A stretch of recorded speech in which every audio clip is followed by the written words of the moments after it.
माँ Shankar Tarini cricket Binajhari champion Ghatgaon block Barmasiabila panchayat Sanmasiabila Maa Shankar Tarini 17तम cricket tournament उद्यापित होईछि। फाइनाल रे पाटना दल को हराई घटगां बीणाझरी दल चैंपियन होईछि। चैंपियन दल को 20,000 टंका एवं रनर्स अप दल को 15,000 टंका पुरस्कार दिया जायतिला।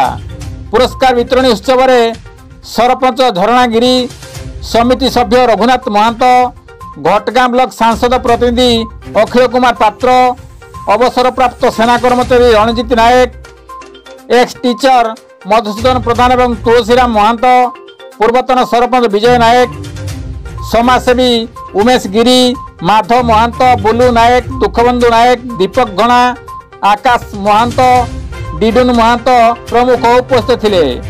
अंपायर भावे प्रमोद महांत एवं संजीत घणा खेल परिचालना करथिले। कविंद्र राउत का रिपोर्ट केडी न्यूज।